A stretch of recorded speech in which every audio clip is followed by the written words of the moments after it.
Can I have Issam Shukri here? He's from Iraq and he writes extensively in the Arab press. He's an architect by profession, but he's a secularist from Iraq, and he has a lot to say. But Issam, you got only 3 minutes. Thank you. Good afternoon, everyone. My name is Issam Shukri. I'm from Baghdad, Iraq, and I represent the Organization for the Defense of Secularism and Civil Rights in Iraq. I came here to support one law for all and to stand by the secularist, humanist, and freedom lovers in London, and to support Maryam Namazi, who has done a great job in gathering people, in promoting this very, very progressive cause. Thank you, Maryam. Friends, Iraq, as you know, has been invaded brutally by the US. And since 2003, the government has been eradicated and filled up with the filthiest Islamist groups you can ever imagine. Currently in Iraq there is no government as such.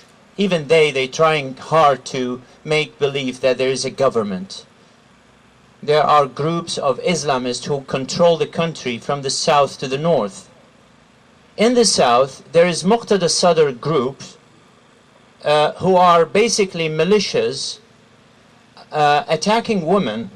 And I must remind you of what had happened in Basra about a year ago, when Muqtada Sadr Mahdi army attacked almost 50 women and beheaded them because they didn't wear hijab or the Islamic dress.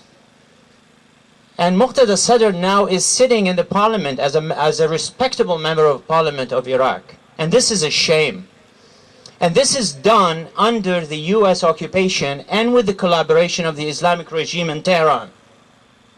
In the middle of Iraq and in Baghdad region, women are being locked up in their kitchens, and they are treated as not as second citizens, but as 10th class citizens.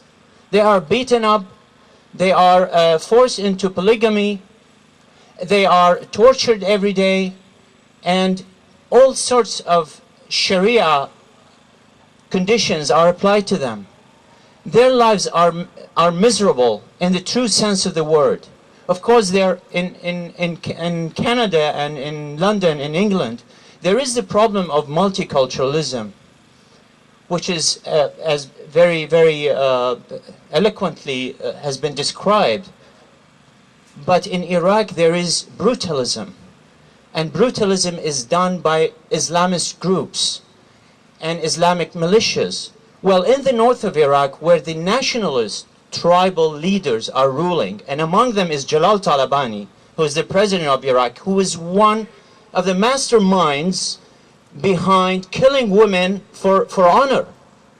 They prepared lists. Those two parties that you see now receiving all kinds of ambassadors and behaving as statesmen are heads of militias who used to make lists of women who are to be killed for honor killing.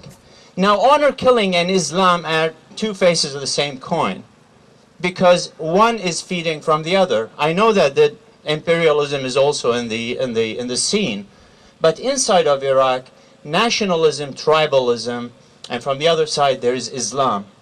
So it's very important, friends and secularists and freedom lovers, what you're doing now, what you're fighting for in England and in Europe, and what we're doing in Iraq. By the way, I forgot to mention that we had a rally or a small gathering in the middle of Baghdad in support of this event, and we distributed flyers, 500 of them, to the people of Iraq in defense of one law for all.